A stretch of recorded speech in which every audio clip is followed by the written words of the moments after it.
Our next I camp was decided to be held at a town called Hawaii. Hawaii is a small little town perched on right at the mountain top of the Himalayan range. It is situated in a district called Anjaw. Anjaw district is extremely close to China border. It's really at the northeast tip of Arunachal Pradesh state itself. We started our journey for Anjaw, and the road in between was extremely difficult, not a well-made road at all. And on top of that, for the last 3-4 days, there was a big rainfall, making that road full of mud and extremely slippery. So although we were driving in a 4x4 Jeep, the Jeep was literally moving from side by side, sliding along. And on the right hand side was a deep valley. Quite a scary experience to travel to Hawaii. Ultimately, we reached there quite early, around 3-4 in the afternoon. The local villagers, they greeted us. The ever-ready Vivekananda Kendra volunteers were there. We were taken to the campsite to keep our equipments. And then the villagers introduced us to their leader. His name was Nee Sir, a person who is phenomenal, I think. I have never met anybody like him before. The word impossible does not exist in his dictionary. During the camp, whatever we asked from him, he would never say no. Ho jayega, anything you ask to him, and he'll say yes, it will be done. I really learned to keep a positive attitude about anything that is asked from you. Always say yes, and then dekha jayega how it is done.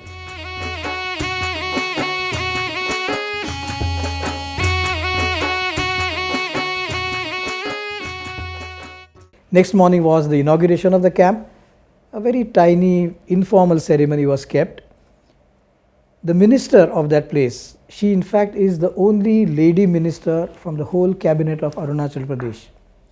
She is a minister of women and child welfare, and she belonged to that place Hawaii. So she was very happy that we had gone there. At the inauguration for me and Naina, she gave the ceremonial dress of the community of Anjaw district. The main community in that part of Arunachal Pradesh is called Mishmi community. Almost 90% of the people belong to the Mishmi community. The rest, 10%, they are called mayors. So the minister, she gave us those dresses. It was a beautiful pink colored jacket, and there were small bags which we were supposed to put either around our shoulder or around the neck. So we wore that dress, and we felt so nice. We felt as if we belonged to Anjaw district.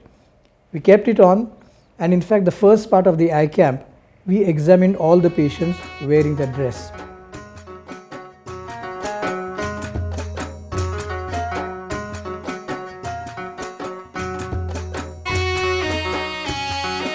The duration of our camp at Hawaii was for 3 days.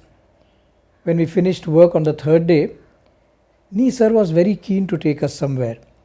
He said, shall we go? I want to show you something, some new place. We said okay, but I really was apprehensive because it was getting dark. It was almost time for sunset. But I didn't want to disappoint him. So we sat in his car and we went outside of Hawaii and we started traveling. First we came to a place called Tiam. Tiam is a place which is very famous for hot springs, a beautiful place. Beyond Tiam, there is a village called Walong.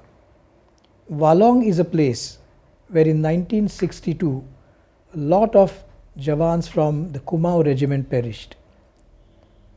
There was a war memorial over there. It was very emotional for Naina because her father had raised the Kumaon regiment. We passed by Walong and it was really so dark that even Nee Sir said, let's go back because it's not going to be possible to see anything now. We came back to Hawaii. But look at the enthusiasm of Nee Sir. He said, sir, will you get up at 3:30 tomorrow morning? I do want to take you to a place and I'm very keen for that. We said, okay, if you have that enthusiasm, we'll definitely go because we don't know if we will ever come back again to this place. So we got up at 3:30, set off at 4 o'clock. At 4:30 as usual was the sunrise. We passed by Tiam and Walong, which we had seen the previous evening, and reached a village. That village is Kaho, and there is a board outside that village which says Kaho, the first village. I asked Nisar, what is the reason to call this the first village? He said, as you come inside from China, you cross the border, the first village in India you encounter is Kaho. And that is why it's called the first village. We had a very funny experience as we approached Kaho.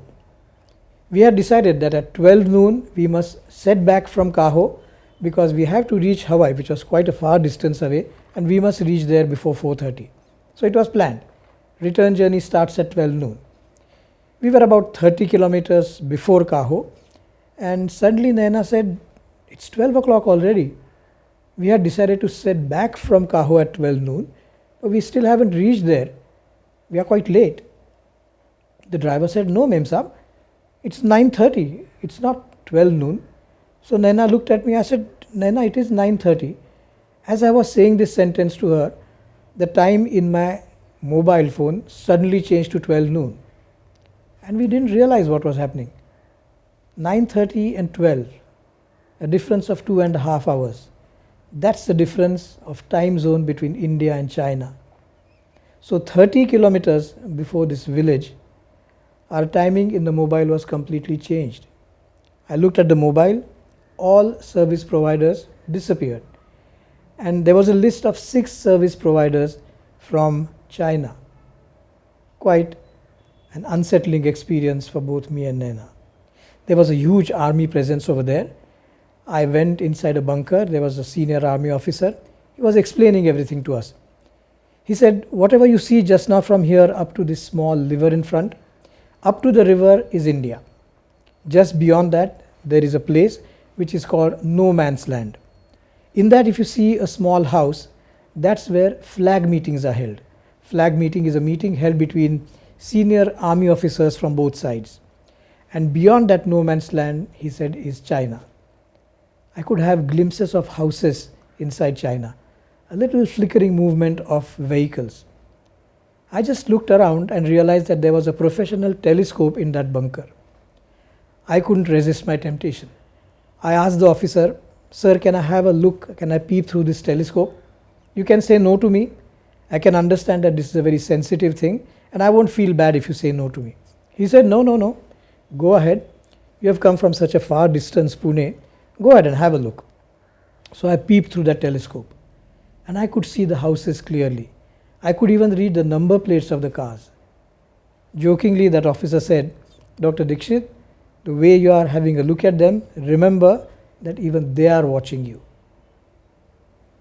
In that place, I realized, I was told by the local villagers, that even over there, people of Mishmi community live. And I thought, across the border, even in different states in India, things don't suddenly change completely. They don't change that much. They still have similarities across the border. So the people of the Mishmi community over there must be having some exchange with the Mishmi community people over here. They must be offering them some food, sometimes medicines, probably some monetary help as well.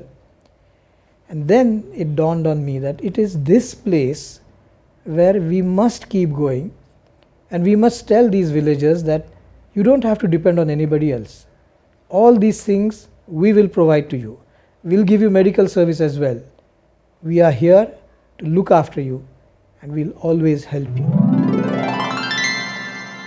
We finished the I camp at Hawaii after 3 days, but as we were packing up, we had the great determination that as long as our brain is functioning properly and our body is fit enough, we'll keep on coming back to Arunachal Pradesh again and again. There is no doubt that the journey is difficult. We come across a lot of obstacles and difficulties over there, but that doesn't matter. The eye service which we are giving to Arunachal must continue, come what may.